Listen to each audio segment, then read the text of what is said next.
Almost every child must have annoyed almost every teacher by twanging a ruler over a desk. This simple example of simple harmonic motion can be modified by adding weights to the end of the ruler. When it vibrates a lot more slowly.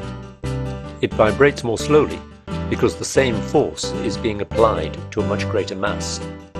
Let's look at this process slightly more carefully and examine the way that this ruler vibrates, and then define what we mean by simple harmonic motion.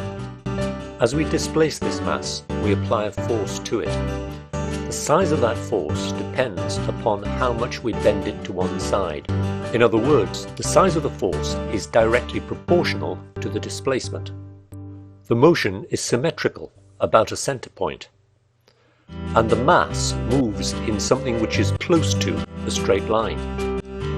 Looking at this combined video still of the motion of the ruler, the displacement of the mass is measured outwards from the center of motion.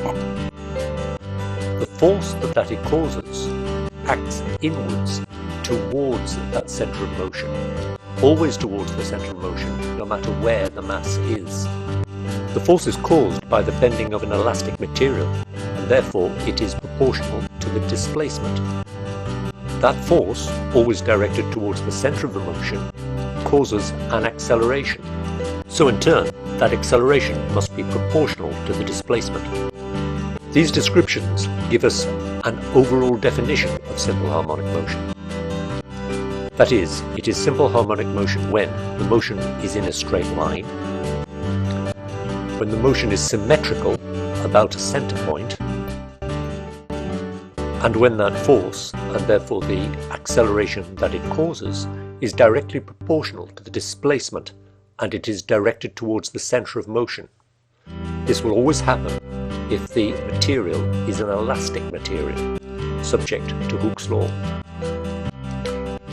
Examples of simple harmonic motion can be very simple, such as this weight bouncing on the end of a spring, and this simple pendulum. Each bit of this guitar string is vibrating backwards and forwards in simple harmonic motion, as are the individual molecules of air shown in this simulation of a standing wave in a tube.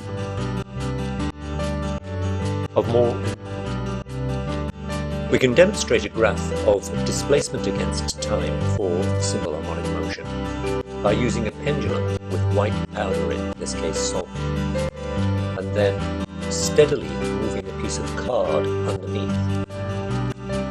The shape that's traced out is recognizably sinusoidal.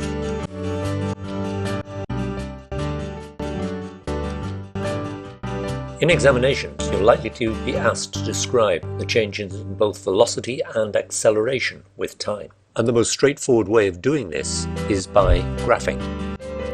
Using this oscillating mass as an example, starting with the displacement and the extreme top position. If we count up as positive, then a graph of displacement against time will be sinusoidal, the displacement varying between a maximum positive and a maximum negative. Crests of the sine wave show the extreme top of the oscillation, and the troughs of the sine wave show the bottom. Moving on from displacement to velocity. When the displacement is maximum and at the top, the velocity is instantaneous zero.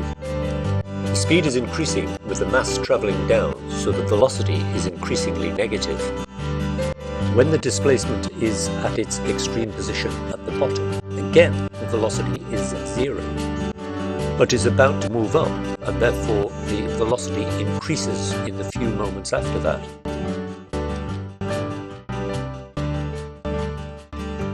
At the centre of oscillation, the mass will be travelling at its maximum velocity, either down or up. You can see that the resulting velocity graph is a quarter of a wave out of phase with the displacement.